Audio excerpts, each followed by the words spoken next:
Suzanne, revolutionizing radio. Welcome to another episode of the Mark and Suzanne Show. I am Mark. She is Suzanne, and unfortunately, she will not be joining us today, at least during this first hour. We're actually going to have a 2-hour program today. How about that? Lucky you. Suzanne is actually on K-Talk right now. She's broadcasting live out there in Utah. And it's always great when she's able to break away and go do that show, because it just gives us more visibility out there. It enables more and more people to connect with us here at the Cerberus Radio Network, where we are indeed revolutionizing radio, because radio actually needs to be revolutionized. And I'm glad you all have been sitting by your radio or your computer just waiting for the Mark and Suzanne Show to come back on. We really are actually grateful for each and every person that listens to the show, that shares the show via podcast. And folks, that's how we actually build a movement. That's how we grow the movement. And you are a very, very, very big part of it, because no one show, no one person, no one organization can fix the mess that we're in. It is actually going to take you and me.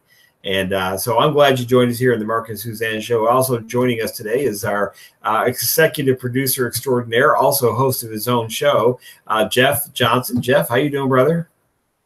I'm doing well. Sorry about that. You caught me just at the end of me doing my producer stuff. I'm live on camera now too. There you go. Yeah, we're up on YouTube. If you're on YouTube, and I know there's people watching, you can join the live chat. I'm always there in the live chat when these two are on. If you ever want to ask a question, just ask a question in the live chat, and I'll get it on there to them. So, I mean, if you can't, right now we can't call. I am just not able to get the phones working. So if there's somebody out there that can tell me how to work the software to make phone calls work, if you can donate your time, I'd be willing to take it. But you can always ask questions on YouTube or on Facebook in our instant messengers. I'm on there. Suzanne's on there. Mark's on there to ask a question in instant messenger, and we'll answer your questions. We value your input, so please join us. We really do, and that's an important part. We value your input. Like I said in the beginning of the show, we can't do this alone. The magnitude of the problem is so large that to think that any one person or any one show or any one organization can actually fix this mess is kind of crazy. So you have to play your part. We're playing our part right now. And I'm glad you joined us here at the Mark and Suzanne Show. We've got a lot of topics to cover today because there's a lot going on. In fact, as long as government continues to exist there, as we understand it in Washington, D.C., there is always going to be a need for this show. There's going to be a need for truth in radio.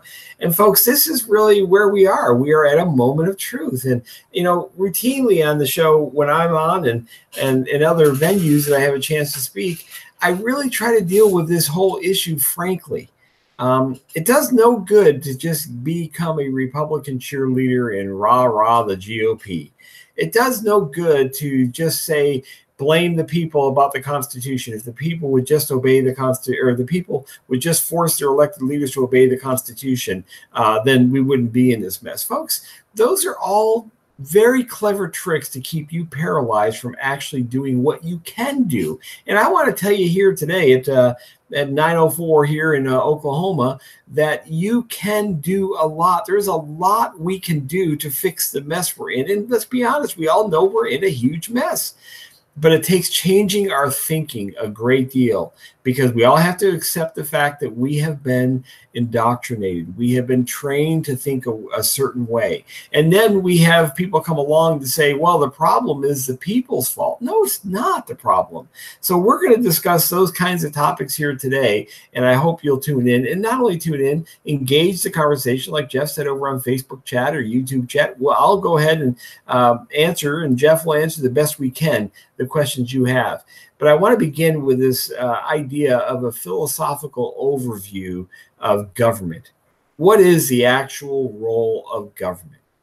I think this is an important discussion. I led off this morning on my Facebook page.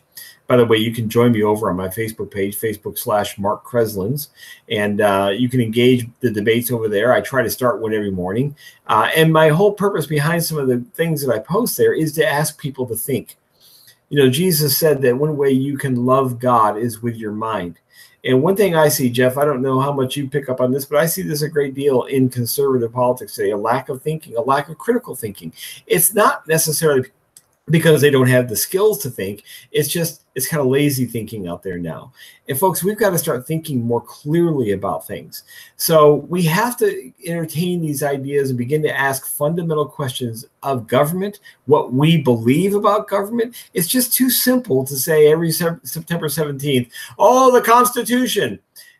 Jeff, what's your experience in this? I'll tell you mine. Most people don't even know what the Constitution says. They don't. I didn't. I can tell you that for years. I used to run around talking about the Constitution, using that term.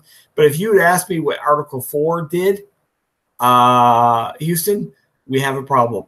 I have no idea what Article 4 was. I didn't know what Article 7 was. So even in this context, when we think about thinking well and being good thinkers, people who claim that the Constitution, which seems to be a simple solution, really don't know what the Constitution actually says. Has that been your experience, Jeff? Yes, I've read the Constitution. I don't know how many times now. I mean, right here. Heck, it's right on my desk. I mean, I keep it right here, and I open it all the time, and I read right from it. And it has the amendments, and I sit there and read right from them. Or this is one of the ones that has the preamble to the Bill of Rights, so you can actually read what they intended them to be, and that's an important thing. So anyway, I've read them numerous times, and at one time, and you took the oath of office, and I've taken the oath of office. We vowed we would protect and defend the Constitution of the United States. We didn't, and this is really one of the interesting things. We talked about this last show, and I don't know if I really got to say this, but I did not take a vow to defend Washington, D.C. I did not take a vow to protect the Republican Party or the Democrat Party or the cabal that's in Washington, D.C. that's stealing from us, it has us in endless wars, that's endless debt, that's murdering babies every day. I did not take a vow to defend that. I took a vow to defend this. Well, over the years, I've kind of come to the conclusion. Well, actually, that's wrong. Over the last few months, you have sparked a train of thought in my mind in the last few months that is transforming my thought process on the Constitution, because quite honestly, there are the little chinks in the armor in there, and I'll just say it that way. I won't use the way I talk about it. I'll take the high road. President takes the high road on this. So I'll take the high road on this. There's chinks in the armor in the Constitution that I believe that has brought us to the point that it has today.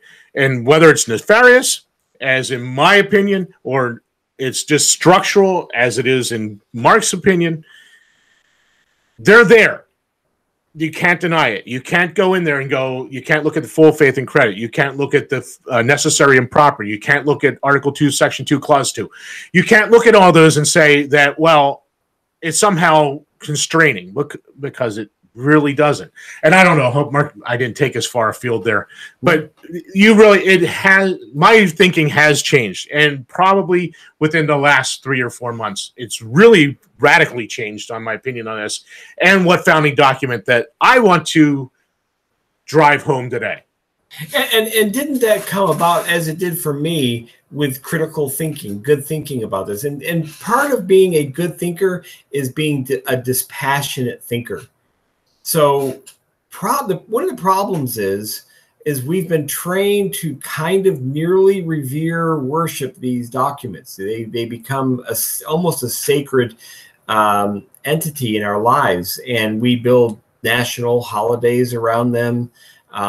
We are told that in our political speak, politicians routinely use, that's not constitutional, that is constitutional. It's been ingrained in our thinking. We probably got a little bit of education about the Constitution in our public education training. And so it's kind of pervasive in our lives, this idea of a constitution. And we tend to have a emotional feeling towards it. At least a lot of people do, myself included. And it takes stepping back. I just engaged a woman this morning about this. Just for a little bit of background, for those of you who are joining for the first time, those of you perhaps haven't heard my story before, I used to work on Capitol Hill for 2 Republican members of Congress as a senior legislative assistant. My job was to track various pieces of legislation for the member of Congress that I was working for, was to meet with constituents, was to be aware of what's going on in the committee hearings, was to write proposals, was to help the press secretary in framing the issue for the congressman I was working for. I was mired in the belly of the beast, if you will. I understood exactly how legislation actually works. And so I had this very strong connection to both government, the Constitution, and the Republican Party. Both of the guys I worked for were Republicans. Ari Fleischer, the former press secretary for George Bush, got me my first job up there. Carlisle Gregory was the political director for the White House. These are all the people that I was connected with. I was kind of in the GOP establishment. And it's emotional. You feel the sense of power. When I worked up there, I had a gold embossed card and raised lettering, and it was cool to hand out my card with the congressional symbol on it and my name and senior legislative assistant on it. And it was just kind of cool. And it was also feeding my ego at the same time. If I'm honest, my ego was growing. So I had this kind of really emotional connection to all these various elements related to government, i.e. Capitol Hill, Congress, the White House, the Supreme Court, the Constitution, the term Constitution, legislation, lawmaking. I had all these ideas sunk in my head, and they were deeply in there. And so throughout the rest of my life, up until the last 10 years, I framed all of my discussions through what I had known, what I knew. I knew the word Constitution. I didn't know anything about it, but I knew the word Constitution. I could speak with the next person and say, that's not constitutional. I never really could tell you why it was or wasn't constitutional. I would brag about my time there. I know how government works and all this. But then at some point I had to take a step back. And you also kind of have this kind of cognitive dissonance where you realize, okay, I know all this stuff over here. I've been involved in it, but there's still a huge mess. We're murdering babies at the rate of 3,000 a day. We are stealing then billions of dollars every single year, billions and billions of dollars. We're going into wars without proper declarations. All these facts started to hit me and they're hitting you as well. We're in a mess, and somehow we want to believe still that the Constitution fixes this or the Republican Party. And it's very natural to go through this kind of process. Jeff's going through it right now. But the cure to it is not to continue to embrace it and make it work. The cure is actually to take a dispassionate step backwards and step back. Get yourself up to 30,000 feet and say, okay, let me just examine everything here. I now have to question everything. When you can do that, you are now on the path to really understanding the mess we're in. You can make statements like Jeff just made. There are chinks in the armor. Because you're no longer trying to passionately defend what probably is indefensible. You now are actually in a position to be helpful to your fellow man. You're actually able to be in a position to be helpful for a path forward. But until you can take that dispassionate step back and say, all right, we have problem A over here. We're murdering babies by the thousands every day under legal sanction. They're allowed to do it. We have trillions of dollars being stolen every single year. My privacy is totally 100% violated now. The government can now find out everything about me, my movement, how I handle my money, what I do. It can find me everywhere I go. There's no place to hide anymore from them. It can murder me if I get crosswise with them. When you step back and say, okay, here's the problem. We got all these things. Our natural reflex is to say, but somehow there's this magical solution if I say the word Constitution enough, and if I believe Rand Paul will be the president someday, and if I believe we can just get the right number of Republicans, and when we have that solution, these guys stay in power. They continue to have all the power they have. When we see the problem and we step back and say, okay, well, that's not the solution. Obviously, we've been trying that for 45 years with the abortion issue. That's not the solution. Now you got to step back and say, is there a problem with my solution? Yes, there is. And if the problem is clear to me, what do I do to resolve that problem? Folks, that's where we are right now. That's where we are in this fight. More and more of you are coming to realize the solution really isn't over here in the GOP. It's not in the Constitution. Jeff, go ahead and weigh in. Well, I just wanted to, you said something about they know everything about you. You can't even go to your doctor today without them knowing exactly what he's doing, because it's all been put online now. Your old paper medical records were private. They didn't have a copy unless they got a court order, and those people in the doctor's office printed out, copied it, put them on the Xerox machine or whatever it is, copied them off and mailed them off to them. They didn't have them. They didn't know what drugs you were on. They didn't know what conditions you had. They knew nothing. But once the government forced them to make them all digital and put them all online, now they, at a push of a button, know everything about you. They know what medications that you're taking. They know anything. And so now this is going to be a subject for next hour because Suzanne's going to talk about this. But now in Pennsylvania, they're putting these red flag laws and Pennsylvania unconstitutionally. Okay, I'm not talking about the U.S. Constitution because that doesn't apply. Excuse me. Got to stop talking with my hands. That doesn't apply in this case. It's the Pennsylvania Constitution that applies. They're putting in these red flag laws, and that's where I was going with this. Because if they deem you to have some defect in your mental capacity, they can come and confiscate all your firearms. So this is where this whole notion of they know everything about you. They can collect all your data, all your phone calls, all your emails, all your texts, all your bank records, all your medical records. There is nothing private. And you know what? When the federal government's case, the 4th and 5th Amendments do apply in this case, they're doing it all unconstitutionally. But, hey, you got a court that said they could do it. Hey, it's all right. They just amended the Constitution. Yeah, no, these are the discussions we need to have, folks, because I want to get back to my preliminary question. What's the purpose of government? Is it to know your medical history?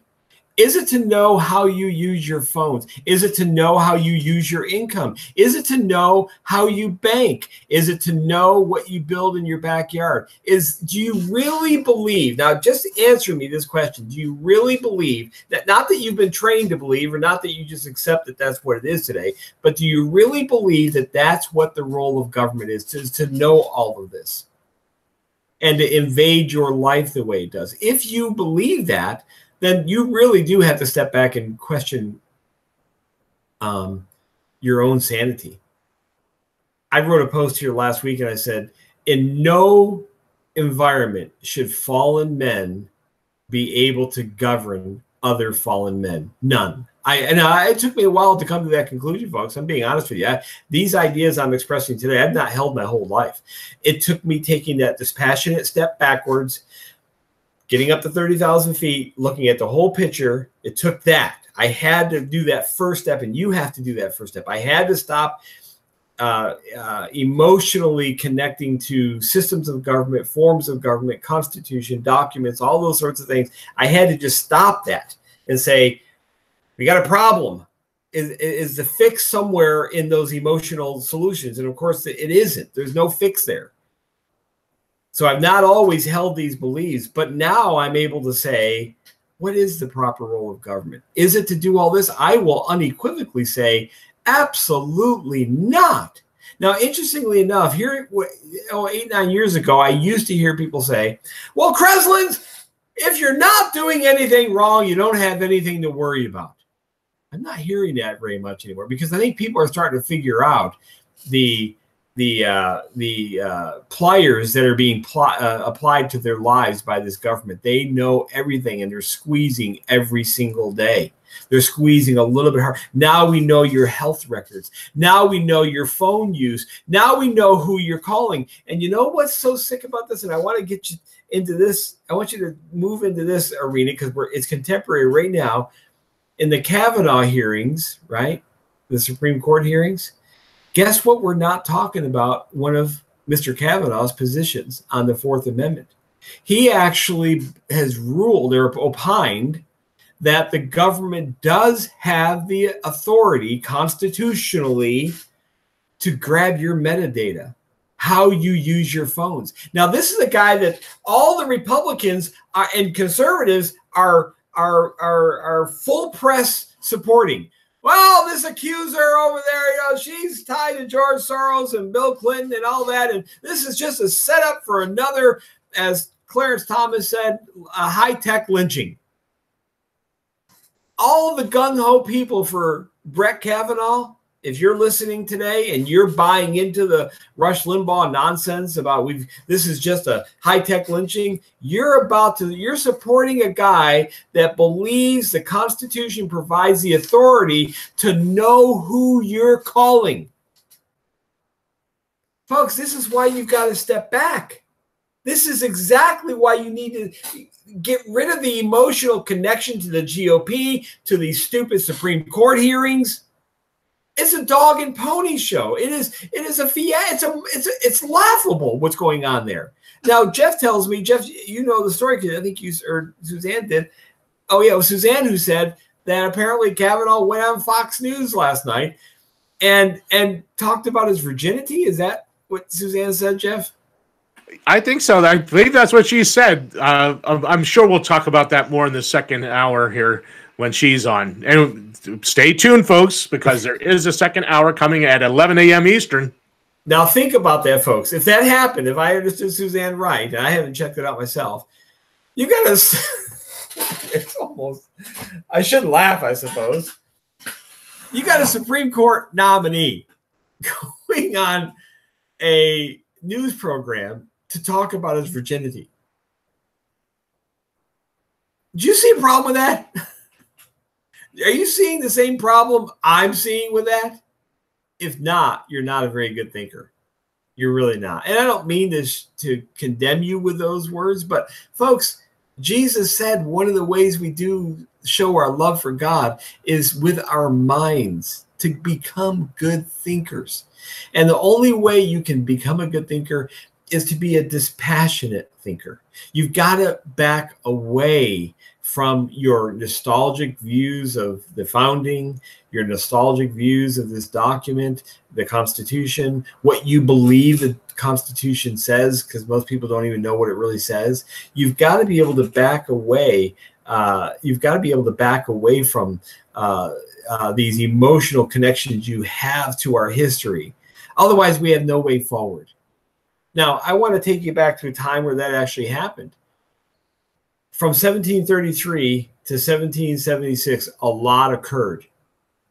Remember, the Plymouth Landing and the Jamestown landings were in the early 1600s. So we've only been in the Americas by then a little over 100 years, and organized as some kind of small societies all up and down the East Coast. We were not obviously we were not a independent country. The states were not. They were colonies of the king, and they were subject to the king's rule. They were subjects of the king. They kind of still liked it. Don't forget, these people came over from England here. Now, a lot of them came over because there was, when you're on an island, you can only go so far. The United States is this huge territory with cotton and lumber and tobacco and all this stuff. And so people came over to find their fortunes over here. Some fled what they believed to be religious persecution over there. Whole range of reasons why people hopped on those boats and sailed those 3 months across that ocean to get here. And they begin to form societies, and then eventually they begin to form an identity. Now, when you get through the generation that lands there is still very connected to the king. They actually lived in England. They're now here. The next generation that's born here isn't quite as connected to the king and being an Englishman because they only know America. There's no Boeing 747s to fly back and forth between England and the Americas in 4 or 6 hours. To get back to England and learn about the home country, they have to get back on a boat and sail for 3 months. So the second generation that's born here, their identity changes a little bit. They don't necessarily see themselves as Englishmen like their parents did who came from England. Now you get to the third generation, and now we're probably in the early 1700s, somewhere in that ballpark. You get to the third generation. These people are beginning to engage and adopt a uniquely American identity. They're building this place. They're the ones out there with the saws and the axes and the hammers, and they're the ones that are figuring out how to grow crops. They're the ones who are creating all this commerce and all this economic energy over there. And the king sees it as well. And the king begins to say, I want some of that. I want some of that. They're my subjects. I want some of that. Now, to be fair to history, like I always try to do, the king has also got troops stationed over there. Those troops need to eat and need to be housed, and medical care and all that. That costs money. You don't eat for free. You don't live in housing for free. So perhaps there's a reason why the subjects in America, the colonists, should be paying some. But at the same point, there's beginning the development of this idea of being an American versus an Englishman. And we see this as we move through this 1730s, 40s, 50s, 60s, all the way up to the 70s. We see this identity changing as more and more generations are born in the United States, then the United Colonies, if you will. They're building the economy over there. They're building all the infrastructure. And their grip to England is loosening a little bit. And the king starts coming in and saying, we want this, we want this. With the molasses tax in 1733, we're going to start taking just a little bit of money from your selling of molasses. Well, the people get the first real sense of, wait a minute, we built all this. You didn't really help us at all, other than you have troops here and you protected us. But other than that, we swung the hammers. We used the axes. We were industrious. We created this, not you. Why do you believe you have a claim to some of the profits we make from selling molasses? And this whole thought process begins, and it continues through the 30s and 40s and various efforts by the king to control industry, to regulate industry, to tax industry. And now you begin to get people who are not just in their home saying, you know, does the king really have a claim on our profits here? Now you're getting people going to the streets. They're creating broadsides, pamphlets. They're saying, no, the king doesn't have a right to that. We built this. We're Americans. And before you know it, come the 1770s, an American identity emerges. And then you have the Sons of Liberty. You have people that start really agitating for independence. They want to get away from who they believed was controlling them. And now, in order for the agitators to be successful, guess what they knew they had to do? They had to get people to think dispassionately about the king. They had to get the people, at least enough people, to think critically about the king's rule over the colonies. They had to convince people that it's actually better for us to go it alone independently with this marvelous new country we've built, with all this industry, with all of this economic power. It's better for us to go it alone than to stay with the king. It began when they began to question the legitimacy of the king's rule over them. Initially, they started with the Constitution, the English Constitution. They started arguing, well, the king is violating the Constitution. And that kind of makes sense. You kind of think that that might be the route to go. We're still subject to the king, and you know, we kind of believe that the king should follow the Constitution as well. You know, it's not a written Constitution. No, there was a written Bill of Rights. They don't have a written Constitution like that. It's more tradition. And so they start appealing to the king on quote-unquote constitutional grounds. The king just ignoring, saying, well, he's probably thinking, what are they going to do? You know, who's going to protect them? We got our troops. We're at least providing security to them. And so on it goes. And you know, the agitators continue to chop away at the legitimacy of the crown, begins to chop away at the legitimacy of the Constitution. Does the Constitution really resolve these matters? Can we get equal representation in Parliament? There were some people in Parliament that saying they should have it, but not enough. There were some Rand Pauls back then who said, yeah, we agree the colonists should have some representation here, but not enough to do anything. And that's kind of where we are today, right? We got Rand Paul in the Congress, right? Is Rand Paul moving anything up there? Is Thomas Massey, I forgot the other guy's name now, but are any of these Liberty guys up there, these Ron Paul guys up there, are they changing anything? The Tories, I mean, the Parliament had defenders of the American colonists as well. And then at some point, now here's where we are right now. And this is why I want to talk about that period of time and apply it to today. Here we are right now, 2018. Back then, for them, it was probably 1774, 73, somewhere in that ballpark. They're sitting around little rooms like we are today. I'm in your office. I'm in your room. You're in my office. And someone raises his hand and says, you know, guys, we've been trying for a long time to appeal to English sensibilities. We've been appealing to the English Constitution. We've been asking for relief on these various tax acts that the king and parliament are thrusting on us. We don't like his rule over us right now. We feel it's an impediment to what we can be. At some point, somebody says, we got to seek independence. Now, put yourself in that room where that was first uttered. I don't know who it was. I don't know if it was Henry. I don't know who. Nobody knows who the first person sat around the first kitchen table and said, we got to start thinking about being free.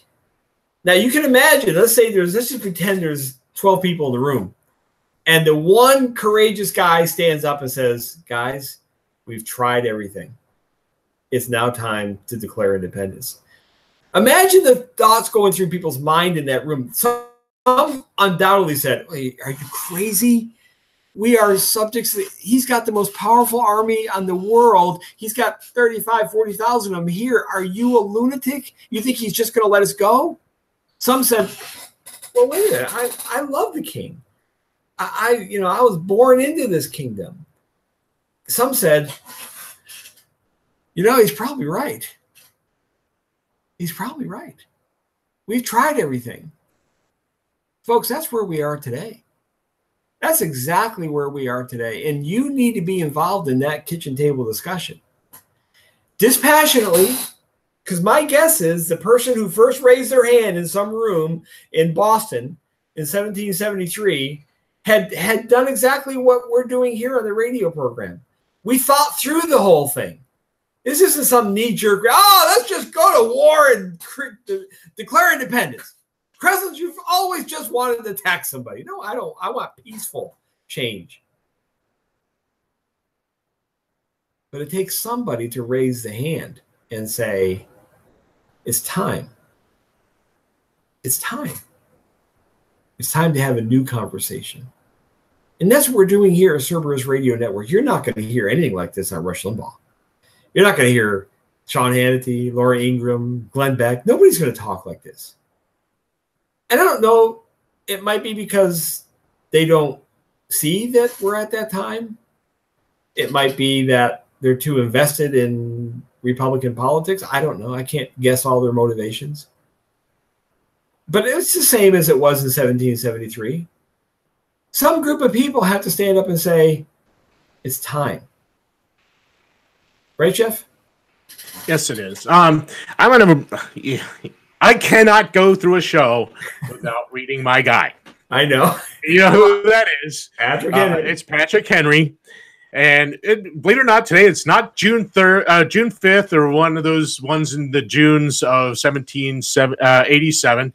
It's actually a bit older. And it's actually the the famous speech that he is so famous for. The only one, and the only part, there's only one part that they teach in school. Give me liberty or give me death. That's the only thing that's ever said about that whole speech. But that speech is much better than that. It's much longer than that. Okay, so I'm just going to read it. It's a part of a paragraph and a part of another. Mr. President, it is natural to man to indulge in the illusions of hope. We are apt to shut our eyes against a painful truth and listen to the song of that siren till she transforms us into beasts. Is this the part of wise men engaged in a great and arduous struggle for liberty? Are we disposed to be the number of those who, having eyes, see not, and having ears, hear not, the things which so nearly concern their temporal salvation? For my part, whatever anguish of spirit it may cost, I am willing to know the whole truth, to know the worst, and provide for it. I have but one lamp by which my feet are guided, and that is the lamp of experience. I know of no way of judging the future but by the past. And judging by the past, I wish to know where there has been in the conduct of the British ministry for the last 10 years to justify those hopes, and with which gentlemen have been pleased to solace themselves in this house. So when we sit down and we talk about these things in the past, Henry's saying, well, how do we judge what's going on? Well, we got to judge it by the past. We got to look at what was said, what was done. What's that famous quote, Mark? If you don't learn from the past, you're doomed to repeat it. Yeah. Well, you know what? Unless we're willing to sit down and actually read some of these guys' words and figure out what they saw and be those people that sit down at the table and say that uncomfortable thing. It's time that we separate. It's time that we go our separate ways. We become little republics and govern ourselves locally. There was one of your conversations, one of your posts, you had a guy that was defending the Constitution, and I guess it was his choice was either anarchy. Okay, that's what it was. I remember what it was now. His answer was, "Oh, what do you want? Anarchy?" And I said, "Listen, for some reason, it's always funny. There's only two choices. It's either anarchy, or the tyranny we live under. There's nothing in between. There's no options besides anarchy or tyranny that we have now. But that we got to be those people that sit at the table and say, listen, there are answers. And you know what? They're uncomfortable. But I'm going to say it, and maybe you guys will start to think about it. Here's your critical thinking again. You got to do more than just sit there and read the platitudes about our most worshipped Constitution.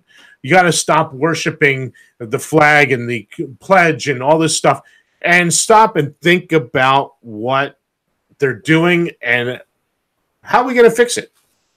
Are we just going to elect that next Rand Paul president? Is that really going to change anything? Honestly, I love Ron Paul. I voted for Ron Paul. But in reality, I've come to the conclusion if Ron Paul had been president, would he have changed anything? What do you, Mark? No, I don't think so. I think that it's baked in, as they say, the kind of structure we have right now. And the only way to resolve this at this point is to get rid of the structure. The structure is a bad structure. It just is a bad. There's nothing sacrosanct about three branches of government. There's nothing particularly perfect about a legislature. There's nothing. I'm open to having all those kinds of debates about their usefulness, but I'm not going to sit here and defend that the three branches is the smartest thing since sliced bread. Obviously, it's not. Those three branches have now authorized the murder of 63 million babies. Those three branches have stolen trillions and trillions of dollars. Those three branches have robbed you of your privacy. They've taken it from you. They've used law to do it. Those three branches have resulted in the deaths of hundreds of thousands of people in undeclared wars. So tell me why those three branches is the best thing we can come up with. Folks, I'm just not there anymore. But you only get to where I am and where Jeff is, where Suzanne is, by taking a step back. I can't implore you enough to just take a step back, listen to the things we're saying. Jeff just read from Patrick Henry. You know one of the things he said in that famous speech? I want the truth. I don't want nostalgia. I don't want what Rush Limbaugh tells me. I don't want what some senator or congressman says. I don't want some flowery language taken by megalomaniacs in their oath of office. I don't want a document in a hermetically sealed case in the National Archives called the Constitution. I don't want all that. I want truth. And I am in a, I will knock down walls to get to it because I'm sick of believing a lie. Folks, too many people believe the lie. Maybe the lie was created in Philadelphia in 1787. I don't know for certain. I don't know the motivations of all those founders that were the framers that were there. But what I do know is from that time came a massive government that has indeed swallowed the stage. This weekend, I was reading the some notes, as sparse as they are, oddly enough, from the Pennsylvania Ratification Convention, Jeff, your state.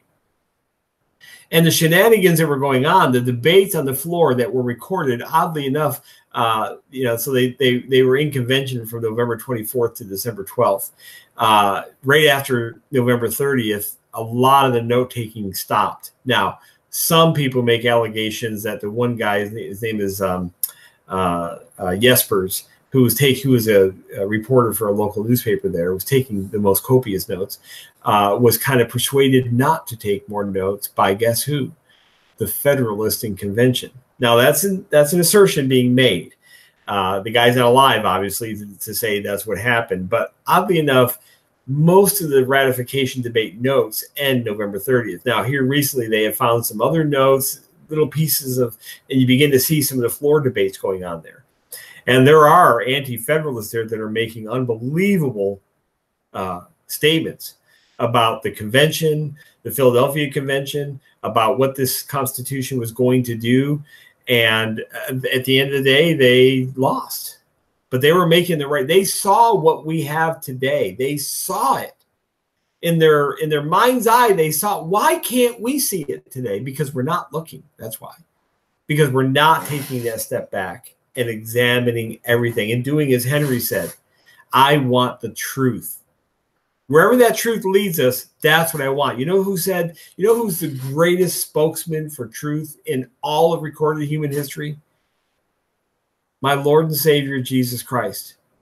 In John 8, you shall know the truth, and the truth will make you free.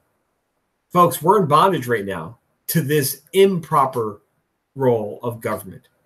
A government that is willing to murder you for its purposes.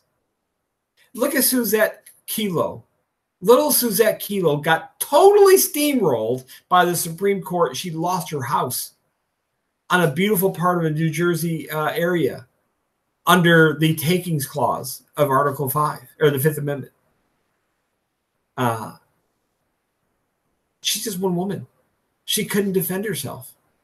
She couldn't possibly take on the vast resources of the federal government with unlimited money and unlimited legal resources. Special interests got a hold of the court, got a hold of the government, and said, we're taking her property. Not for a road, not for a bridge. Those are even questionable. Let's say at least there's a public use issue there. This is for public economic growth. This is so they could build a condo they never built. That woman was forced to leave her home. How can we say this is the greatest government of all time when it does things like that? Think of the screams today of the 3,000 babies that are going to be torn apart and screaming in pain, writhing in pain in their mother's womb. Why? Because of this government that came from that convention. You cannot dispute that this government we have today would not have been here had they not met in Philadelphia in 1787. Right, Jeff? That's correct. And I want to go back to what you're just talking about with this lady that lost her house. First off, it was a federal court. What jurisdiction did the federal court have over this property in a state? Right. So let's use your Constitution and let's see what there is. Okay, Article 1, Section 8. Let's see. I got to find it here. Authority over all places purchased by the consent of the legislature of the state in which the same shall be. So, did the legislature pass a law or pass regulation or an act asking Congress to purchase this land? No. Okay. So, and it was purchased by the consent of the legislature of the state in which the same shall be for the erection of forts, magazines, arsenals, dockyards, and other needful buildings. Did they get this land to build a dock, fort, or magazine, etc.? No. So, first, they had no authority because it wasn't in pursuance of this Constitution. Number two, they didn't have the authority because the legislature didn't pass this and asked them to buy this property, and they didn't buy it. They just did by fiat, stole it from this lady. So, this Constitution, did it work? Is it the same thing that only thing if we just did it better, if we just knew how to apply this thing? This is it. I mean, this is plain language. It is. Is it hard? Am I missing this, Mark? Am I just off base here? No. This is why you need to be listening to the Cerberus Radio Network, why you need to invite your friends and family over here. Are you going to hear Rush Limbaugh talk the way Jeff just did? Are you going to hear Sean Hannity? Oh, they're going to throw around constitutional this, constitutional. It's not. Oh, Mark Levin is not constitutional. They're going to say the word Constitution, but no ability to do what Jeff just did. None. And we're putting our hope and trust in them for guidance on how to navigate the waters we're in. Folks, step back. Take a dispassionate view of all of this. Ask legitimate questions about the proper role of government. You will find your answer. And you'll be sitting around a table somewhere here in your state, and you're going to say, folks, it's time to separate. Because you know the reality is, it's time to separate. We are already a balkanized country. We already are. Now all we need to do is be mature enough to admit it that we are. We don't have a unified culture in our country at all. We don't have a unified political belief system. We don't have a unified view of marriage. We don't have a unified view of life. We don't have a unified view of economies. We don't have a unified view of money. We don't have a unified view of property. We have no unity at all in this country. It's time to just be mature enough to admit that, and then take the steps to actually allow separation to occur. Life's going to be better for you and for me. Go ahead, Jeff. Well, it's really kind of interesting. You're talking about we have no unity. When California started this whole secession thing, what was most people's response to that? Most people. In conservatives or just generally? Just in general. What was the number one post? So I would post California wants to secede. What did most people say? They can't? It's just, no, there was two words. Go. Good riddance. Good riddance. Yeah. Oh, yeah. No, good riddance. Yeah.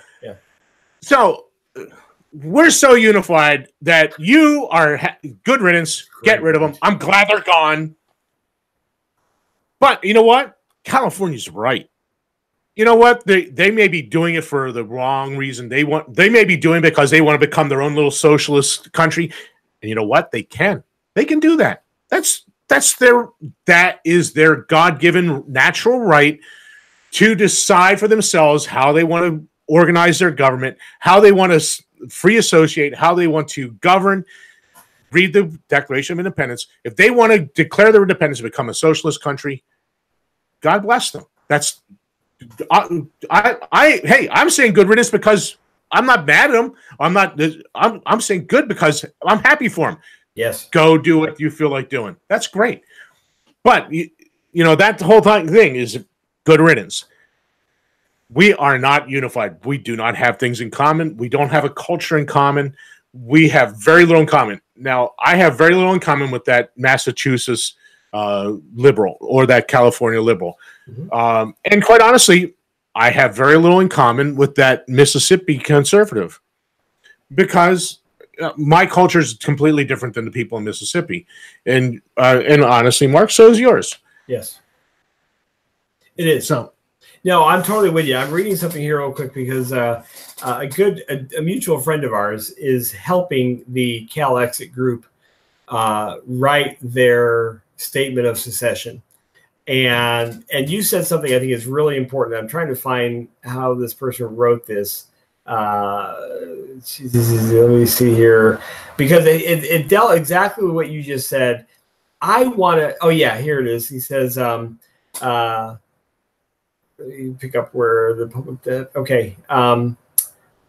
This is the proposed statement at this stage of the game.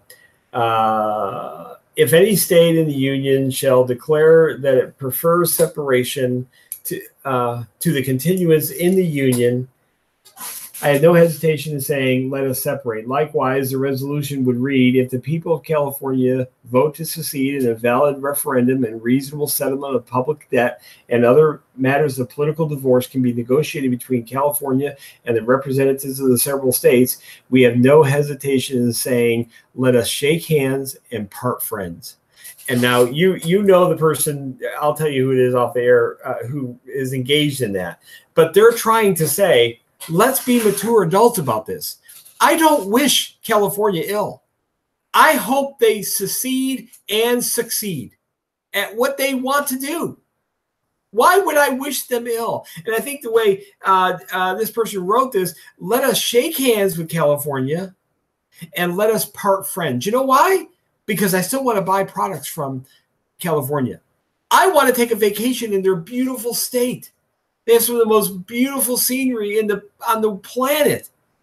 I have friends that live there. I enjoy those friends. They're nice people.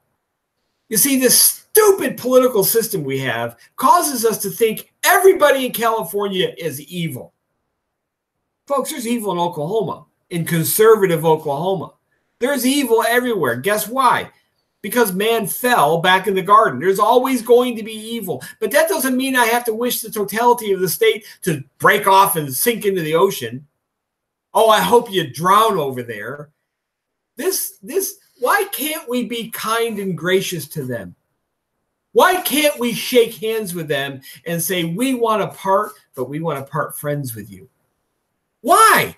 Why is it necessary to mock them when they're actually the bravest group of people on the planet in the United States right now? They actually have the courage of their convictions. They're not all talk. They're actually doing something over there. Why is it necessary to mock them? Why is it necessary to condemn them? Hope that they fail. I want them to succeed. They will learn quick enough that socialism doesn't work.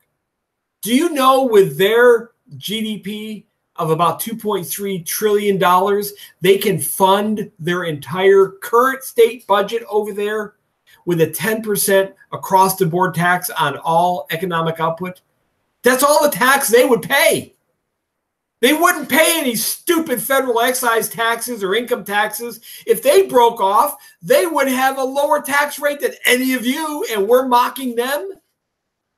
And they would be able to continue operations just as they do now. They would be able to be socialist in Los Angeles and San Francisco. They would be able to play their little socialist experiments with their budget.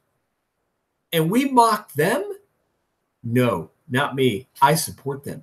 I hope they're successful. I hope they secede, and they succeed. And you should too. Folks, we got to break we got to break these emotional connections to Washington. We got to break our emotional connections to right versus left, conservative versus liberal. We need to learn to live like the Europeans live, actually, who have 26 independent sovereign countries over there, who travel between each other's country, trade with each other's country, but don't make no mistake about it. They have distinct borders. Nobody in Italy can tell Germany what to do. Germany does what Germany wants to do. Spain does what Spain wants to do. Right now, we do what Washington tells us to do. They don't have that. Now, they were trying for it, and Brexit broke that up. They were the megalomaniacs in Brussels were trying to create a political union, not just an economic union, but a political union. They got close, but Brexit put the brakes on that. Kind of broke the whole thing up. They can't. They're just trying to hold together an economic union right now. But there are 26 independent, sovereign countries living side by side peacefully, trading with each other. If they feel a Russian threat coming, guess what they can do? They can unite. They can pool their considerable resources over there in the EU and raise up a European army to defend themselves if they feel like Russia's about to steamroll into the EU. No, not us. We can't think that way. No. We got to think one nation under God, indivisible. Folks, get rid of that thinking. It is killing you. It is culpable for the death of millions of babies in this hashtag exceptional American Union. You got to think differently, folks. That's what this show has been all about. It's been all about asking you, pleading with you, begging you to take a 30,000-foot view of everything. Think dispassionately about the problems we face.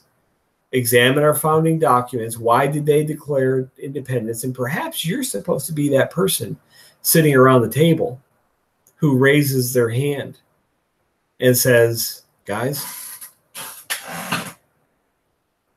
it's time to separate. Maybe that's your job. And then defend why. Folks, that's what we do here in the Mark and Suzanne Show when we broadcast. We're here to bring you truth. We have no interest in deception. And we have no interest in perpetuating the status quo. I'm almost 60. I don't know how many more years the Lord has for me. But I'm going to work hard for those years. Folks, we got another episode coming up right after this break. Stay tuned. Glad you joined us here at the Mark and Suzanne Show.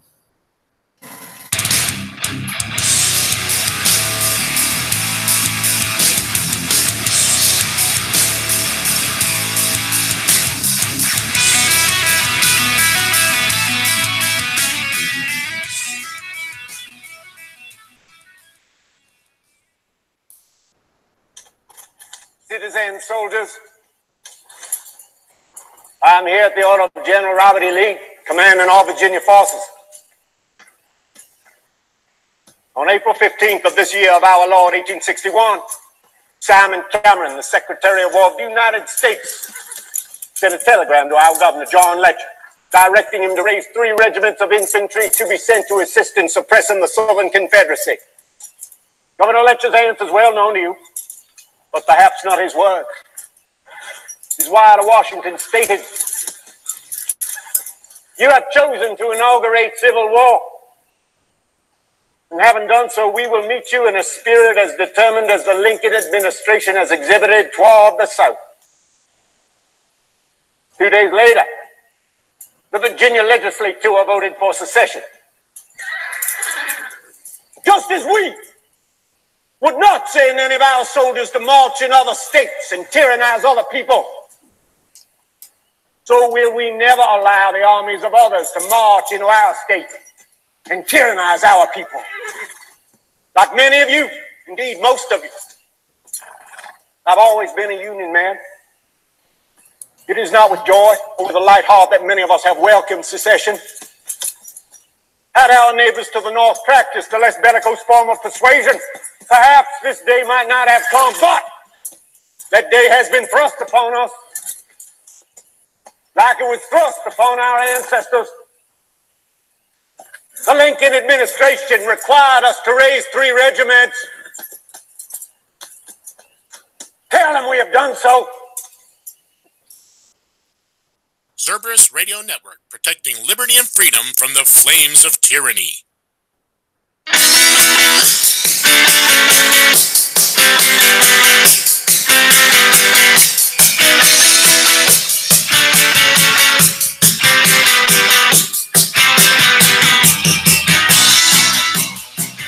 Well, welcome back to another hour of the Mark and Suzanne Show. I am Mark. She is Suzanne, presumably soon to be joining us here on air. We're going to continue our discussion. We got a lot of topics to cover today, and we're glad you joined us over here at the Cerberus Radio Network, where we are indeed revolutionizing radio. That is our intent. That is our purpose. That is our goal, and we hope to be successful at this because the bottom line is, folks, radio needs to be revolutionized. It's getting kind of stale out there. We're saying the same things. You know, I first heard Rush Limbaugh back in 1988, I think it was. At that time, I was working on Capitol Hill, and I was driving home, and he was on a small station back there with NTR, I think it was, which is a very tiny station, and you really couldn't hear it once you got too far past Washington, D.C.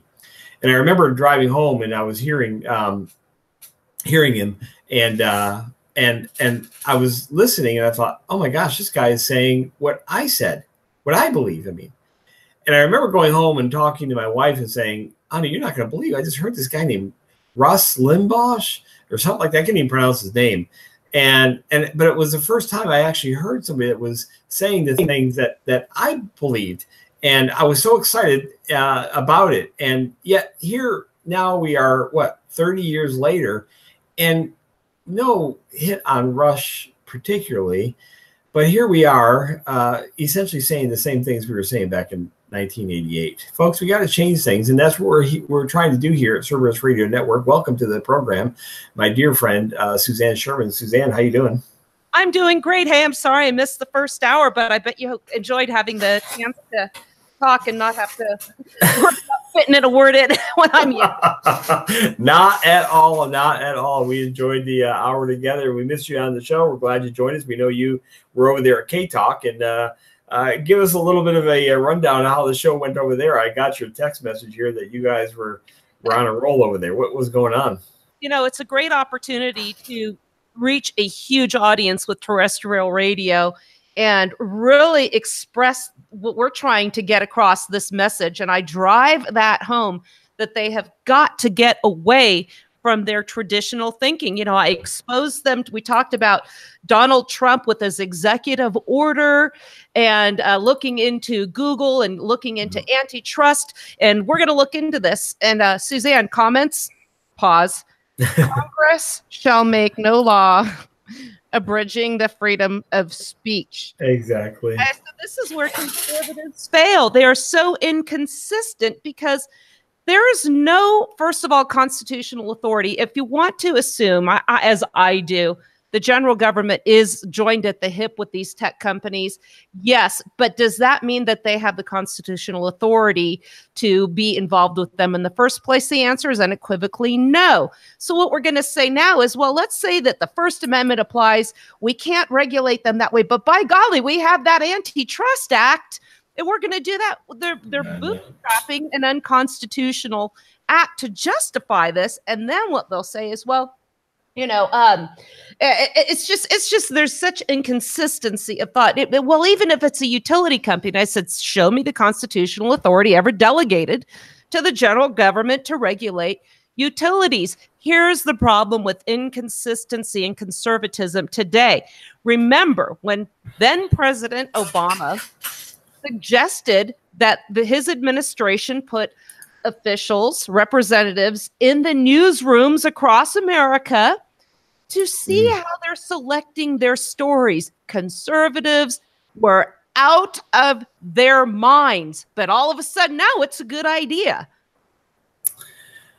I'll tell you, Suzanne, this is one of our great problems. The shall we say, inconsistencies that are out there in the conservative movement. We talked about it a little bit in the last hour here. You know, people are totally fired up over this Brett Kavanaugh, and now they're only really. I want to give them some leeway here because they're really only seeing the debate through the lens of the Democrats versus Republicans and the Democrats' attempt to derail Trump's Supreme Court nominee. And so I get that a lot of their passion is about that, but they fail to remember that Brett Kavanaugh is actually anti the Fourth Amendment, which protects us from the federal government improperly invading us and taking our privacy from us. And here's a guy that's written on this. And so in our kind of thirst for victory here, i.e. Kavanaugh being appointed and confirmed, we're forgetting this guy is willing to misuse the Fourth Amendment. And this is kind of this inconsistency, Suzanne, that occurs, I think, a great deal in people when their focus is, they may not even admit to it anymore because that's kind of been beaten out of their brains that you can't say Washington, D.C. is the solution. But in episodes like this that emerge, you really do begin to see people still actually believe Washington, D.C. can be fixed. It just takes Brett Kavanaugh. Well, if we get Brett Kavanaugh, you might be kissing goodbye to your Fourth Amendment rights to illegal searches and seizures. You might be kissing that right to privacy without due process, without being afforded due process. You might be kissing, he might be the swing vote to take away whatever remnants of privacy you have. And yet, Rush Limbaugh is going to spend 2 hours today, probably, it was 3, talking about the injustice of these women coming forward, the political subterfuge that's going on, behind the scenes, all the secret memos that are being, handed out all over the place, and all the background checks. And Suzanne, by the way, was it you who told me just during the break that Kavanaugh was on last night, Fox News, and talking about his virginity? Yes. This is, first of all, the women coming forth and saying this. We know this is just symptomatic of such a dysfunctional government. As we talked about in the book, Rethinking the American Union for the 21st Century, a book, by the way, I mentioned on the other show. I'm telling people we've got to look for other solutions. This is symptomatic of a system that has become so large, which this book starts out by saying, they quote Aristotle, an entity can either be too small or too large, at which point it ceases to be functional. And this is a symptom of a system that is no longer functional. When one contingent has to cling to perpetual victimhood that the other side is afraid to challenge because they can't take the political heat, this is what we end up with. Compare Thomas when he faced the same allegation. He was indignant. He was indignant and called this people out for the farce that this whole system was. What did Brett Kavanaugh do? He discussed his virginity, for crying out loud. I actually said this on K-Talk. I said what he should have done was sit down with Martha and his first response say, at what point or what difference at this point does it make? And end the interview right there and let Democrat heads explode across this continental landmass. How could he say that? Well, wait a minute. Your guys said it. Your side can say, what difference does it make? Why can't we? And really, that's the whole temerity of Hillary Clinton when this happened on her watch to say, what difference does it make? And also the dysfunction of the senators at the time. She said, what difference does it make as long as American lives are no longer lost? What they should have said, well, Secretary, what difference does it make? You just answered your own question. American lives were lost. We want to know why. Now, how about you start a little truth telling? But they throw softballs. Yeah. And she got away with it. The same thing happened with Bill Clinton. Well, what's the definition of... And then rather than saying, they let him get away with the lie. What they should have said, well, let's put it this way. If Hillary walked in at that moment, would she have approved this behavior? Yeah, right. But they let these people get away with it. But this guy Kavanaugh's backed into a corner and discussing, look, he said, oh, it was a fascinating interview. They were discussing federalism and what the Republican, no, they talked about his virginity. I'm just. To me, this is, guys, I'll tell you, this is why Cerberus Radio Network is needed. We're going to cut through all this garbage and tell you really how to solve these problems, because what kind of respectable government that you can actually have confidence in has a potential appointee to the highest court in the land on with with a talk show host discussing his virginity? Hey, so I was a virgin in high school. Well, how far beyond that? College? How far beyond that? And well, in college, stop it. Just I don't want to know. I don't want to know. I don't want to know this. And you know, the thing is that he was just dumb enough to even go along with this. And people still say, I want him on the Supreme Court. Yeah, I know. So dumb. I have lost all respect. Well, I didn't have much anyway. And you know what? I'm sorry, Mark, but I have no sympathy for a federal court judge, whether he's nominated or not. This is what happens when you join this criminal enterprise. You know the saying, lay down with dogs, you will get fleas. He should have known this was coming, and he put his family through this. I know. Anybody would want to get in bed, jump into this den of vipers, and subject their family to what comes with that is absolutely beyond me. Like you said, these are megalomaniacs. Anytime you join up with this force, this is going to happen unless you're a Democrat. Then you can get away with anything.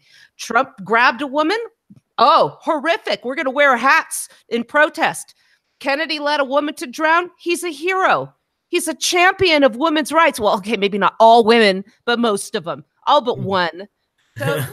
So this is how crazy and dysfunctional this system is. We talked about here's another question. I mean, I just dropped one truth bomb on another on these shows. Good. And thank God, you know, Paul Jensen is so much on the same page with us. Ben McClintock from Defending Utah as well. Yeah. And you know, Paul was saying we have to change this whole system. We are stuck with what we have. I said, I want to carry, when I get on the air, I want to carry this over from the break. And I said, look, what we have to understand, we don't have to change the system. We have to understand it. The solutions, if you want to keep the system we have, are there. Look at this book. Marshall De La Rosa writes a chapter on the 10th Amendment. We have states that can nullify, they could ignore the Supreme Court. We just have to believe in our ability to do so. I said, when we have these conversations and you say, we're stuck with this. I remembered studying psychology when I was getting my undergrad at UCLA. And we had this topic called learned helplessness. And they showed movies of a puppy in a wire cage. And they kept delivering shocks to this puppy. At first, it was happy when it went into the cage, much like I was when I loved this government and George Bush. Yeah, sure. You know, one, oh, yeah, this is great. Boom, shock. Yeah, Whoa, yeah. what was that? I know. And then, boom, there's another one. Zzz. And this puppy's now freaking out. At some point, because he has no safe haven, he just sits huddled in a corner, downtrodden. Yeah, sure. So those of you waiting for Rush to come on, waiting to see what Levin has to say, waiting to hear what the latest athlete has to say about your team, you're that puppy. Eventually, they put an insulated mat on half of the cage. All the puppy had to do was say, hey, what's over there? And escape the pain of the continued shocks and abuse. And that's exactly what it is abuse. Folks, we have a mat available for us. We have nullification. We have jury nullification. We have secession. We have to be brave enough to talk about these and accept them as reality. We hear this from most, and this is why I don't even get into these arguments on social media again. Well, Lincoln settled that. And not only that, but you and Cresslands, you big dummies, Texas is white. The Supreme Court has spoken. Oh, Lord. That, you know, you need to stop and get away from this mentality. Learned helplessness. You're just sitting there sulking and saying, this is what we're stuck with. But maybe the next justice will be it. And you know what? This is the other thing. The Democrats are only in opposition to Kavanaugh because Trump's appointing him. If Hillary was, they'd love him. He's against, he said gathering metadata is entirely consistent with the Fourth Amendment. Yep. Roe versus Wade and Casey versus Planned Parenthood is precedent versus precedent. Stare decisis is Latin for tyranny, folks. Yeah, no kidding. Jeff, you want to chime in? Oh, I'm sorry. I was doing my producer thing, so my camera's off and everything. I had everything muted. And by the way, welcome, Suzanne, to the second hour. And thank you, everyone, for listening. We have quite a few people listening. We have people watching on YouTube. If you have any questions or comments, the live chat is there. I'm watching it right in front of me. Bill P. was commenting a minute ago. Please join in the chat. I mean, you can ask questions, and I'll get them right on there. We will get our situation worked out. We will take calls, but in the meantime, yes, the chat. In the first hour, I challenged people. I said, if there's anyone out there that's a technological wizard that would donate their time to do the software that make it possible to do phone calls, I would be glad to take your help. I will send you elk. I will send you my homemade salsa. We're desperate. Yes. I said if they'd be willing to donate it, because there was no pay involved. But anyway, back to Kavanaugh. Not proud. Back to Kavanaugh. This is such a distraction. It is more political theater. Yes. And people are eating it up. You can't go on Facebook or Twitter and not see Kavanaugh everywhere. And as for him going on the news shows, that was just, you are correct. If it was anything but theater, he would have got on there and defended himself and saying, listen, this is all lies. This is all political hatchet job. I'm not going to respond to it. You can ask all the questions you want, but I'm not going to respond. These are lies. Done. We're done with our interview. Thank you very much. Take the mic off, walk away, and be done. But no, this is political theater. It's got to be kept going. What's going on in the background? We're losing our liberty. We're killing more babies, and we're still in wars. But hey, let's talk about Kavanaugh. Well, and this is the thing too. And on the other show, they were talking about possibly doing away with the Second Amendment. And I said, you know what?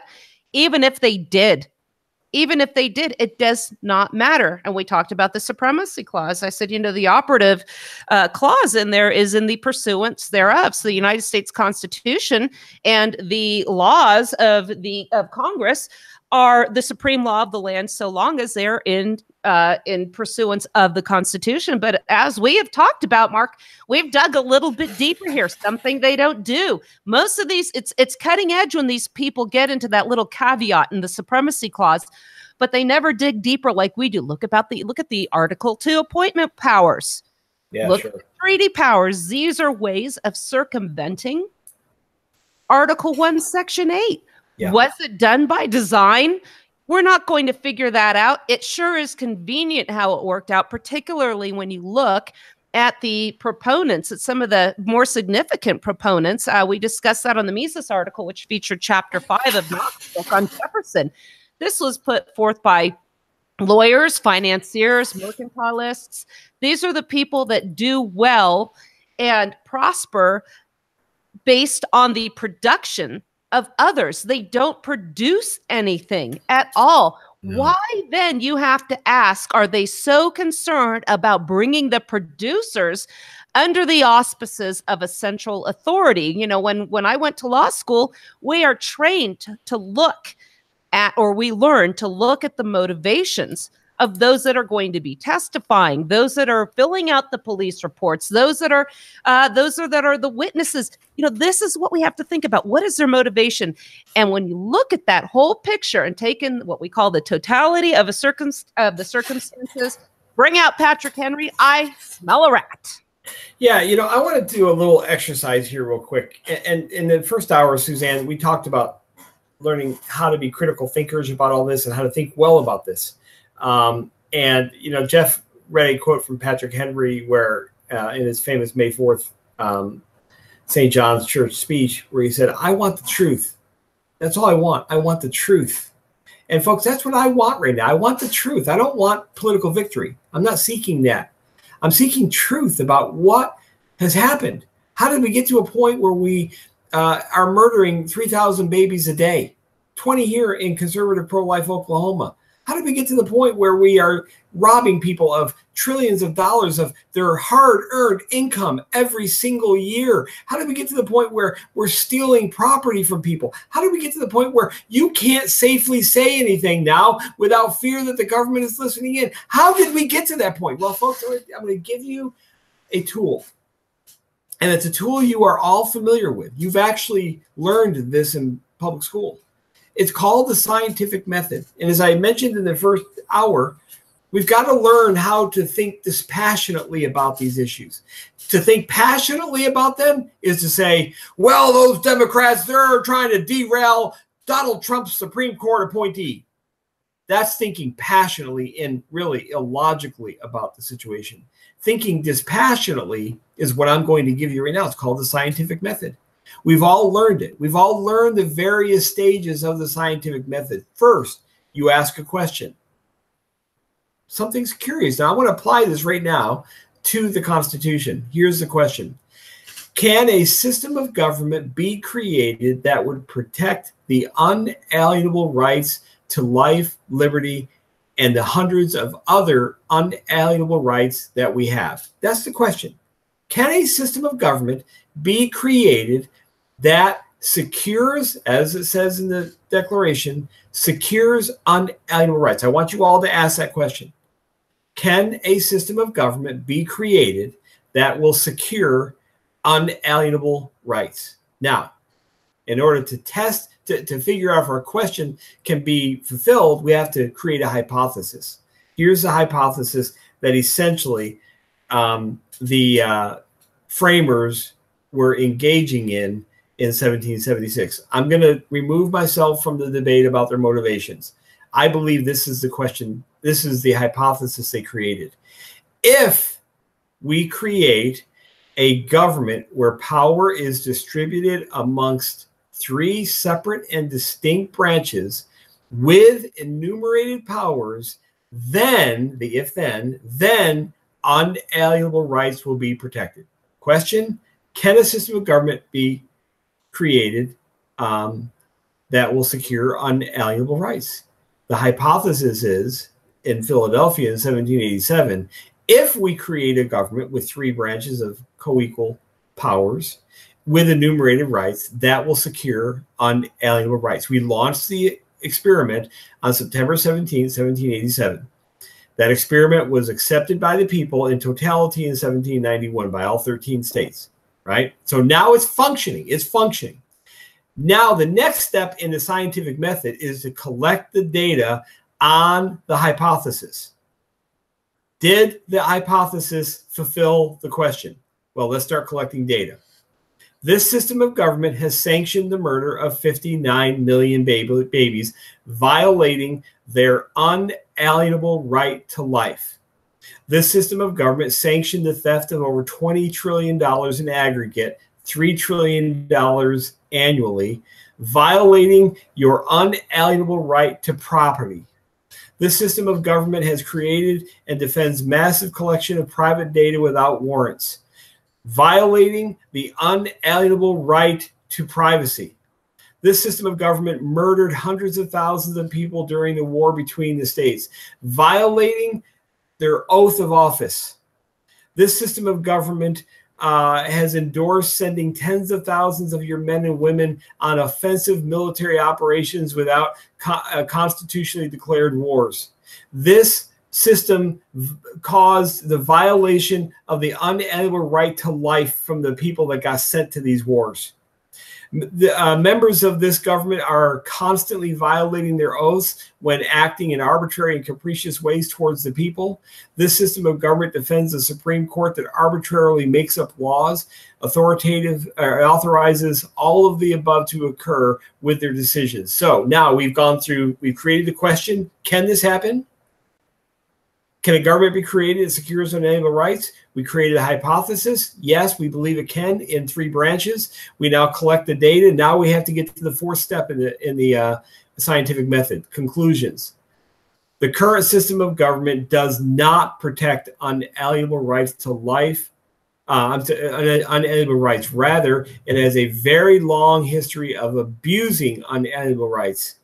Time to reject the current hypothesis and create a new one. That's how you think dispassionately about this. You take something you learned in high school, the scientific method, and you apply it to the system of government, and you will come to the exact same conclusion I did. Ask a question. That's what they were doing. Can a system of government be created that will secure unalienable rights? That's right out of the Declaration. Governments derive their just powers from the consent of the governed to secure those foregoing rights. So that's the question right there. Can a government be created to secure them? Jefferson's making that point. In 1787, they gathered, and their first hypothesis was, we believe we can do it through the Articles of Confederation. Then they met in Philadelphia in 1787 and dealt with the same question. Their hypothesis was, yeah, we can. This form of government we're going to create here will secure unalienable rights. We now can collect 200 years of data, and the proof is 100% unassailable. You cannot dispute this proof. The conclusion is the hypothesis was wrong.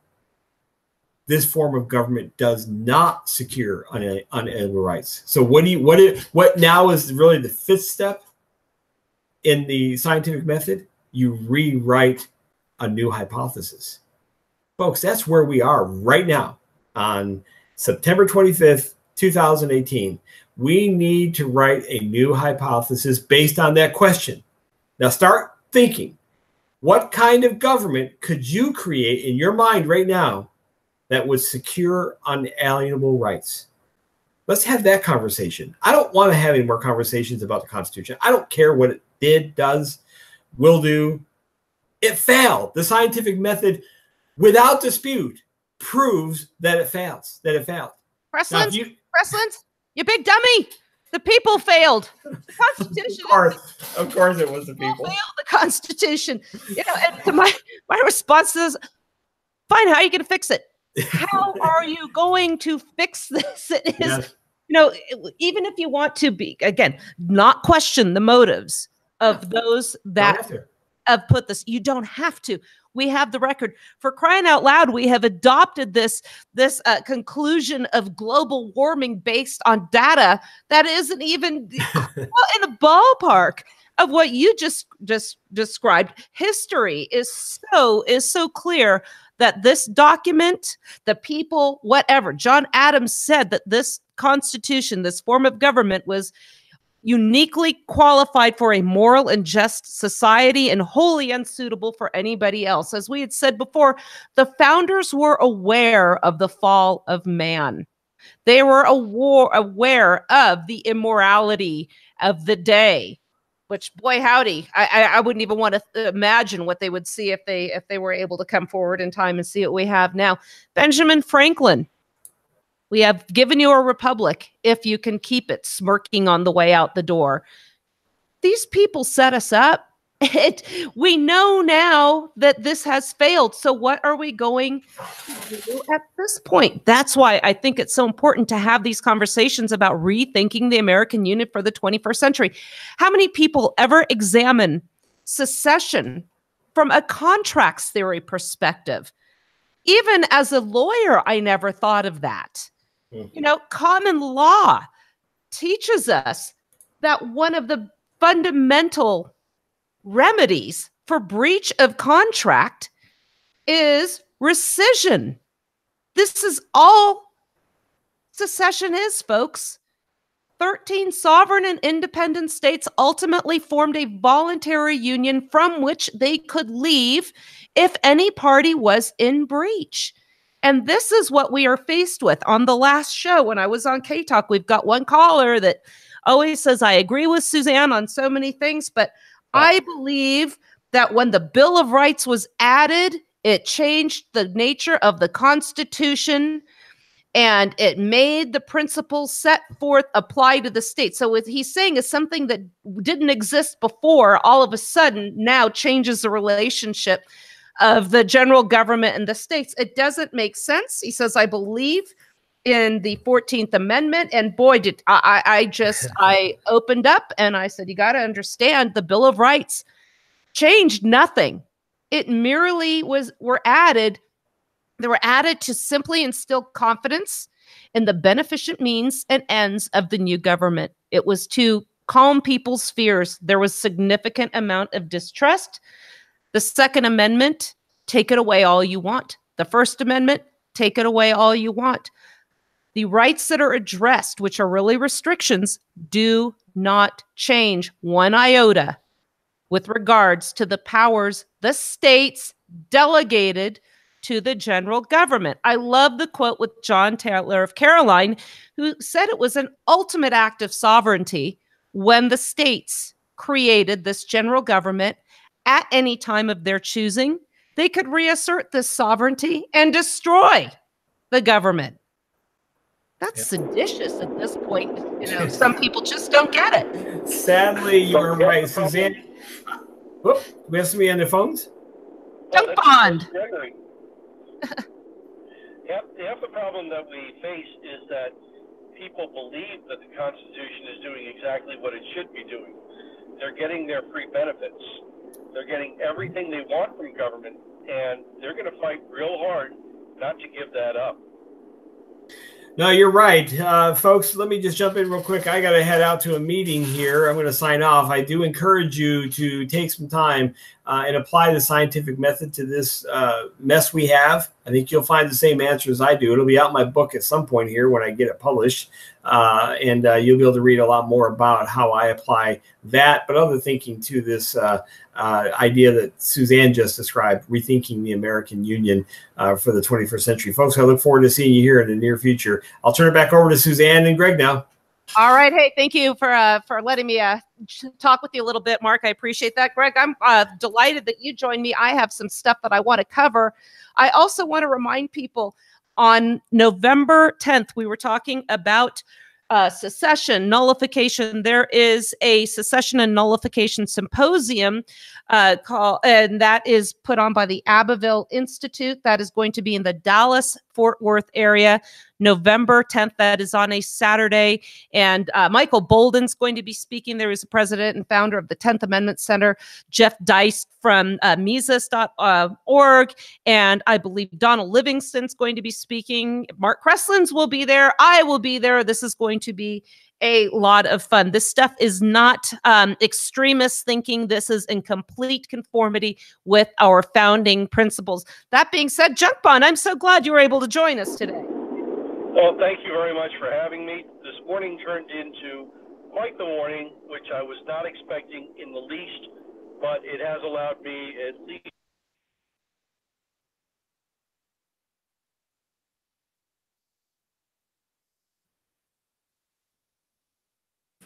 think we lost him, Suzanne. I think we lost Greg. Is he? He's muted his mic.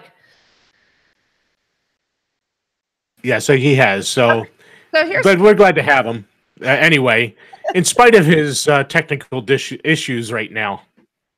You know, let me go back then. I wanted to go back to some of the issues, the concerns we had with the discussion of Kavanaugh, and then I'll get into some of these other things.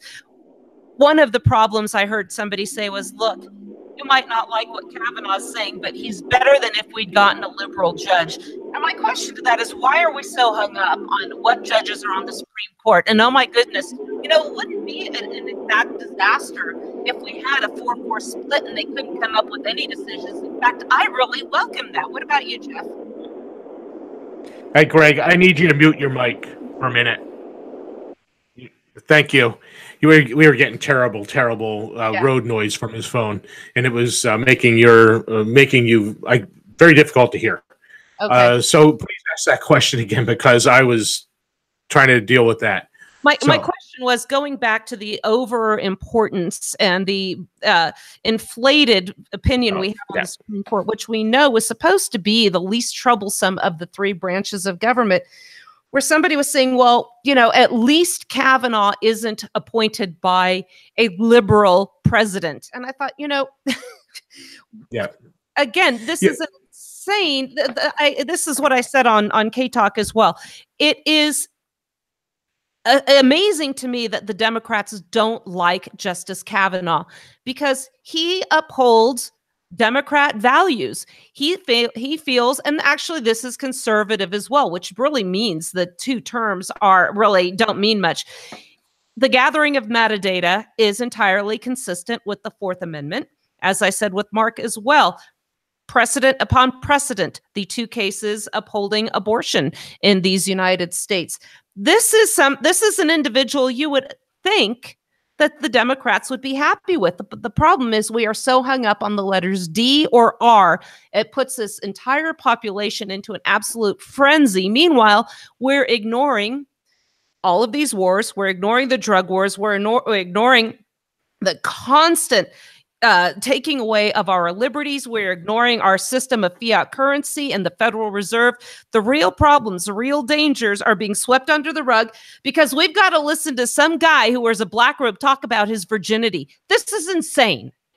Right. And we touched on it a little bit in the last hour with Mark and I, and then at the beginning of the show. But really when it comes down to with Kavanaugh, are we as quote unquote, because I hate these terms anymore because they are so meaningless, as conservatives, that we have to have the red team's guy there, and because the blue team's against them, the blue team has to defeat him, even though he supports everything the blue team does. And the red team has to have him because the red team has to have him, even though he supports everything the other team likes. It's so convoluted. I'm getting a headache just trying to spin this around in my brain. I mean, the little squirrels running around there, running the cage, are going around, going crazy, tracing that whole idea. It's craziness. It's insanity that we have come to the point where it's all about let's get our guy on the court. And again, like I said earlier, it's political theater. We're not talking about the undeclared wars. We're not talking about the debt that's spiraling out of control. We're at near 23 trillion, and the Senate just passed a spending bill that's going to add another trillion. So then we'll be near 24 trillion. Where does this end? But as long as we have this whole little dog and pony show, everything's good because no one's watching what's going on. And no one's talking about finding a solution to the real problem. And what did Reagan say? Government is not the solution to the problem. Government is the problem. And you know what? He had it right. It's layer upon layer of government malfeasance where they turn to themselves for the solution. You know, there was an issue. I forgot which school it was. I believe it was out here in Utah. Paul sent it to me. But anyway, it was about schools doing random drug tests on high school students. And and the first thing I was asked, well, what is this? How does this conform with the Constitution? Again, and this is what I tell people. Well, if you're thinking about the Fourth Amendment, it does not apply. Again, this is a local activity. So what does the Constitution in the state where this is occurring say? Well, in the state of Utah, this would be unconstitutional because of our Constitution. But the default argument is always to look to the federal Constitution and what our constitutional rights are. Again, restrictions upon the general government.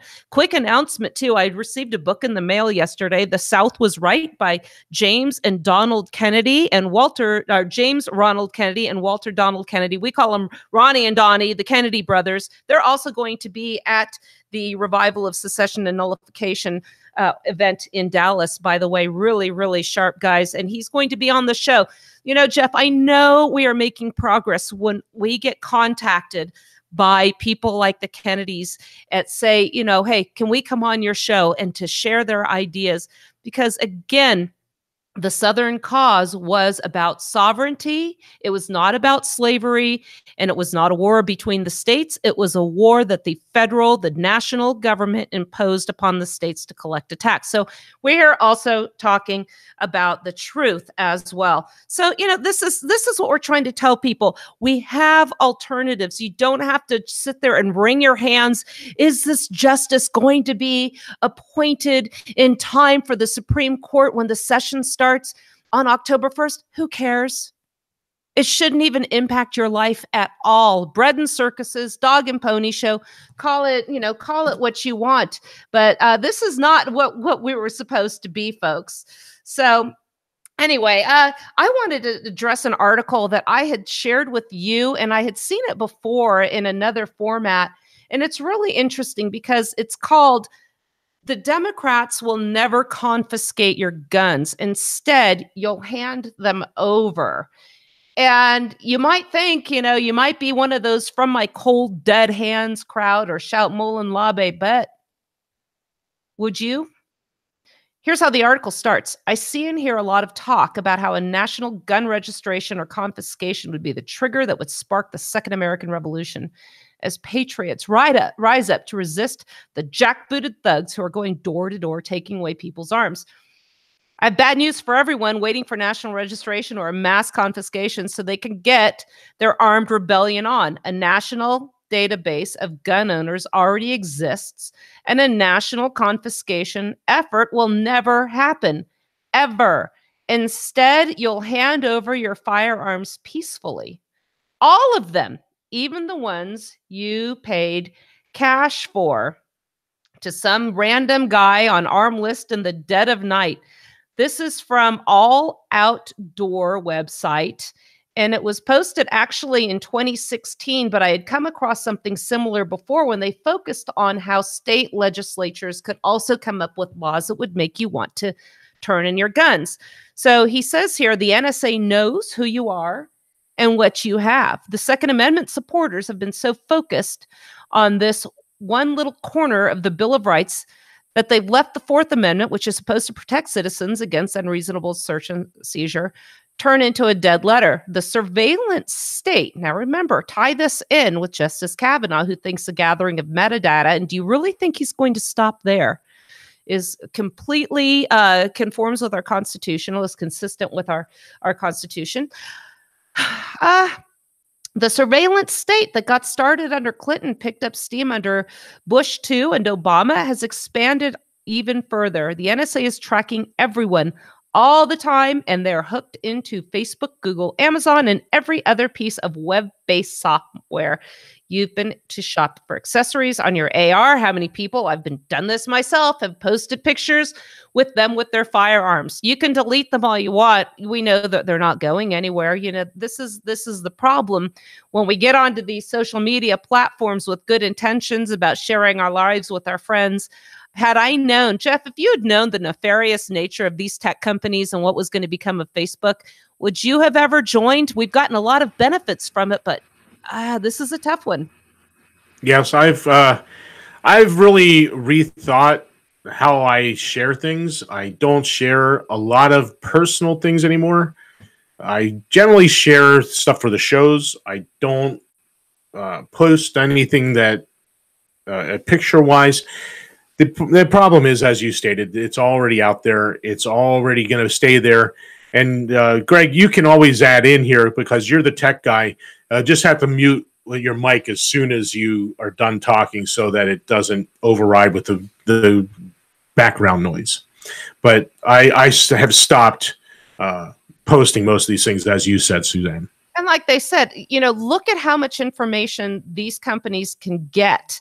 Facebook, web surfing, shopping, driving, walking habits. Hey, how many of us use Waze? How many of us check in when we go to dinner somewhere or we're going to do something fun?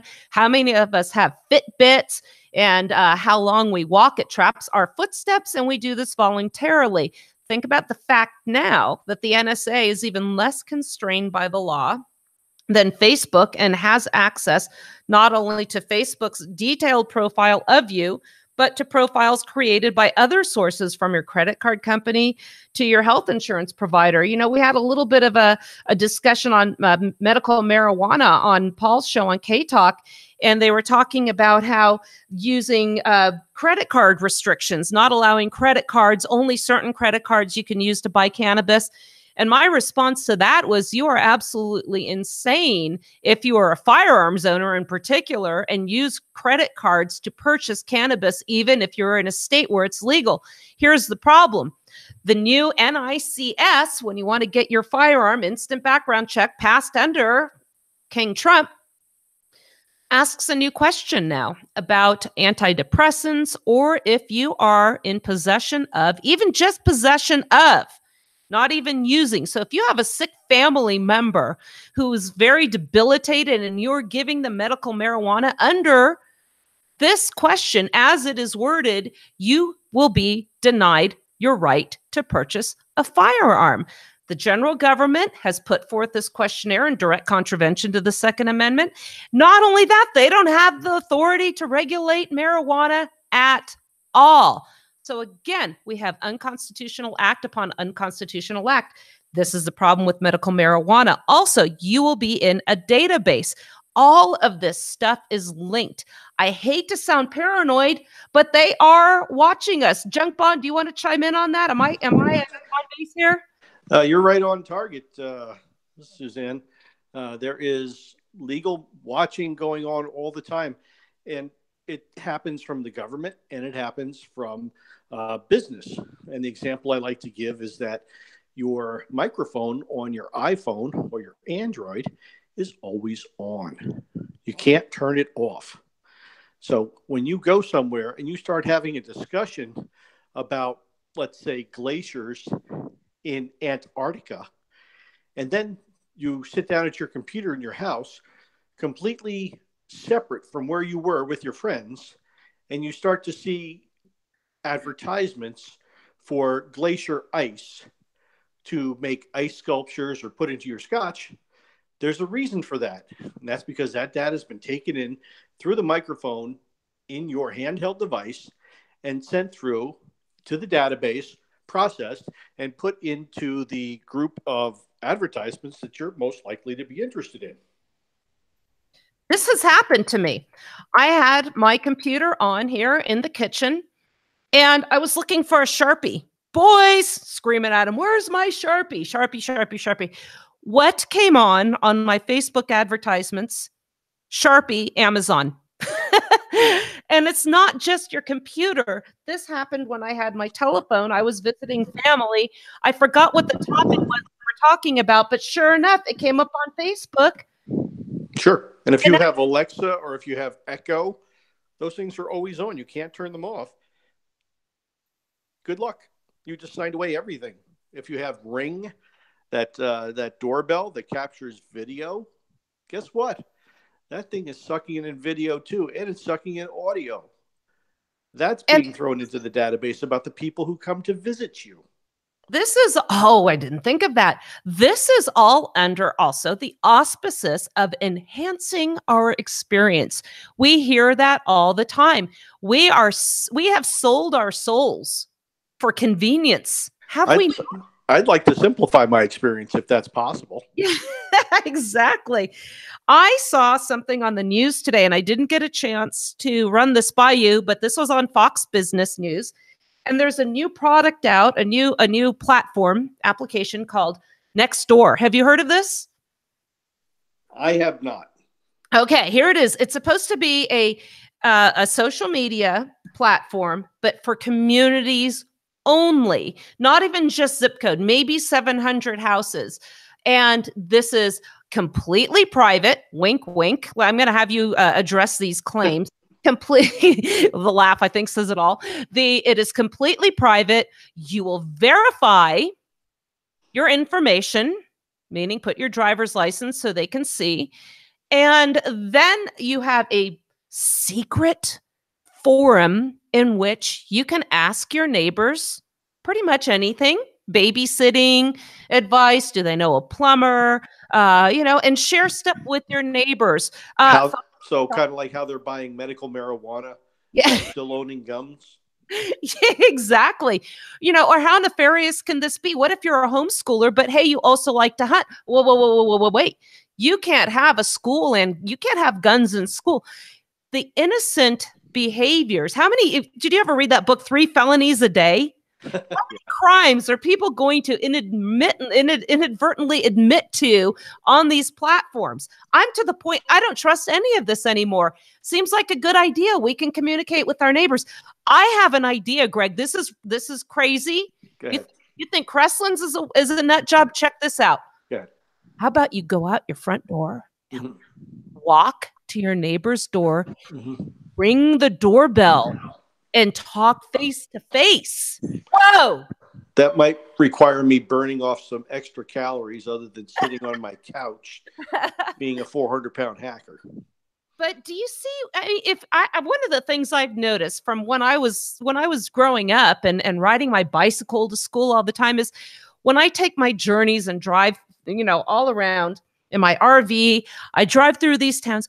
I don't see people outside anymore. Nope, nobody is. You don't see that.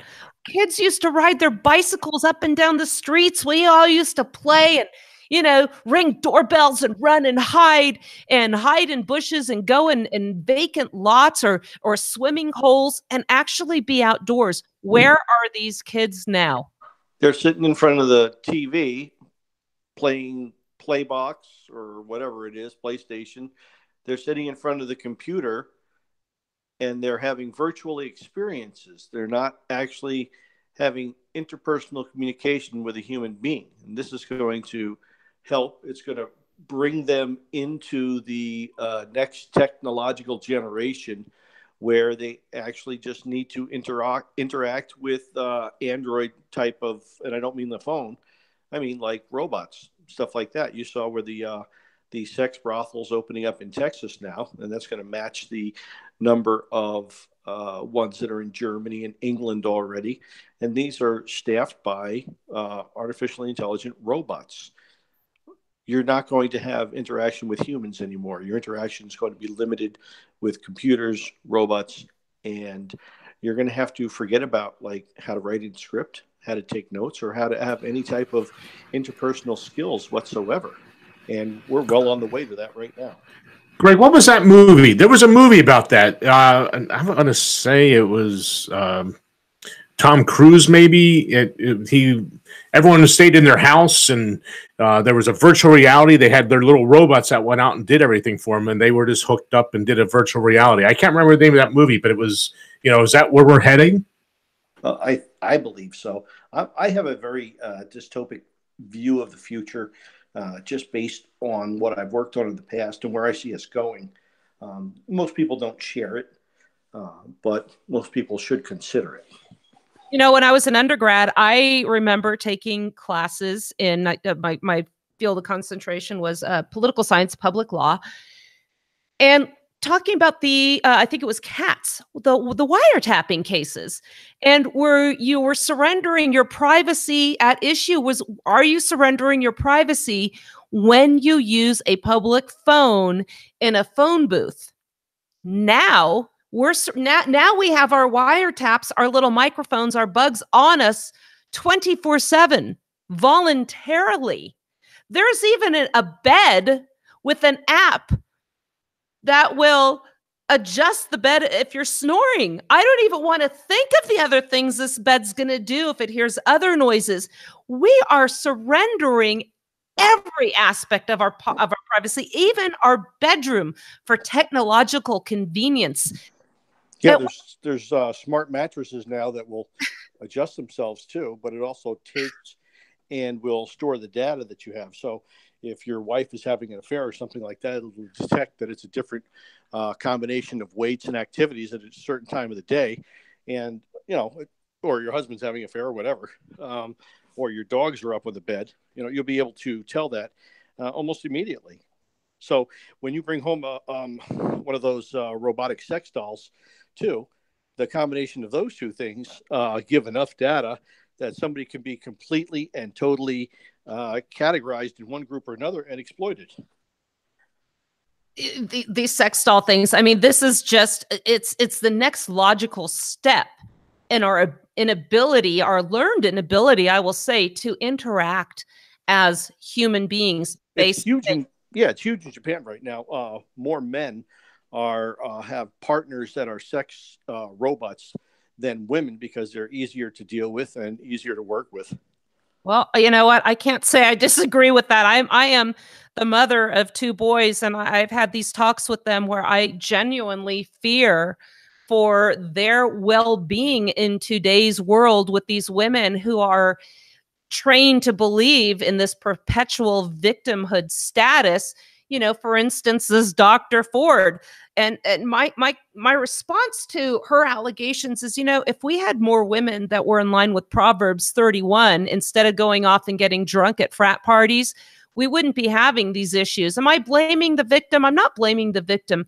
But what I am saying is, in a moral and virtuous society, you're not going to be plagued by these issues. Yeah, there's not that much drama.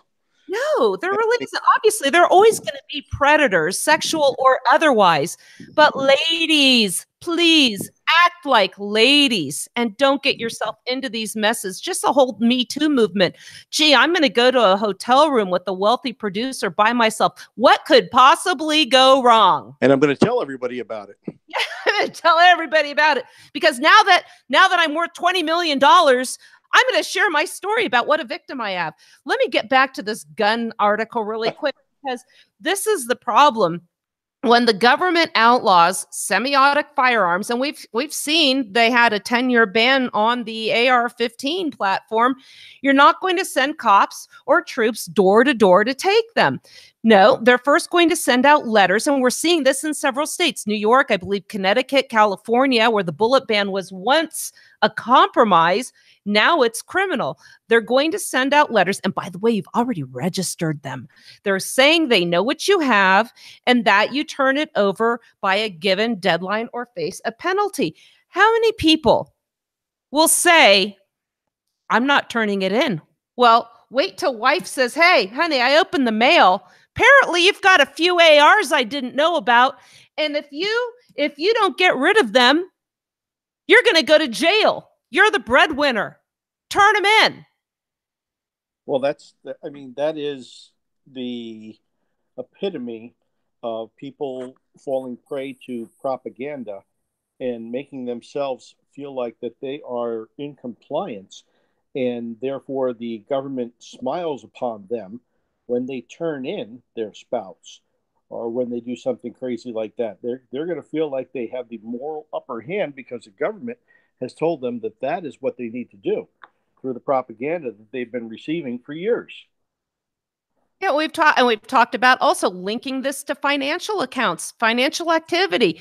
They'll have a list. If they think you're still holding, they can freeze your assets, it says here. Another thing they can do is take your children. They ask the question, do you think Child Protective Services is going to let your children live in a house with potentially dangerous firearms? No way. Your kids will get picked up at school and taken into custody. Social worker will show up at the door with the cops. Only when a thorough search has been conducted and the authorities are completely satisfied that your property is 100% gun-free will they let you see your little ones again. Folks, we post these pictures on social media. We have given them all the information that they need. And nobody's going to stand up in unison when they start coming for these firearms. We've seen this with these red flag laws in every state. You don't see rebellion. You don't see revolt. People slam their keyboards and get upset and type away, this is unconstitutional. But you don't really see much else. We're getting more of these laws, not less. And here's what he says. The bitter truth is this: there will be no confiscation, shock troops for you and your buddies to shoot back at. We will discover too late that the rights defendants' fantasy of one crystal clear movement, when it's time for everyone to rise up as one and take it all back, has been the establishment's biggest ally and freedom's deadliest enemy. We're going to wrap up the show, but I'll let you comment on that. And then I think you're coming back with me if Jeff's available tomorrow, because we have some cyber privacy articles to discuss as well. But I'm going to let you chime in on this as well. Yes, we do have cyber stuff. People are looking to be responsible to the point of compliance, but not to the point of action. People will look to shirk responsibility whenever possible and pass it off. Good example, state congresses shirk off responsibility to the executive, who shirks off responsibility to the federal Congress, who shirks off responsibility to the executive, and creates a monstrous, is that the word? A big executive. Stick to one syllable when possible. Yeah, it makes a really, really big executive branch that is bigger than anything we could ever possibly have thought of. And it gives it a police force, something we knew would never, ever happen. And now we don't have to worry or be concerned about anything. The government will do it all for us. Back in 1933, there was a survey done, and most people voted for socialism in the survey, although when the word socialism was used, they shirked away from it. Well, and we got it now. We are out of time, folks. We had a live 2 hours today. Junk Bond, want to thank you for joining me. Hopefully we can do a show tomorrow. I've got a couple articles I sent your way. Thank you, Mark and Jeff, for holding down the first hour. Jeff, thank you again for all you do. I'm Suzanne Sherman here on the Mark and Suzanne Show here on the Cerberus Radio Network, where we defend liberty and freedom from the flames of tyranny. Thank you for listening.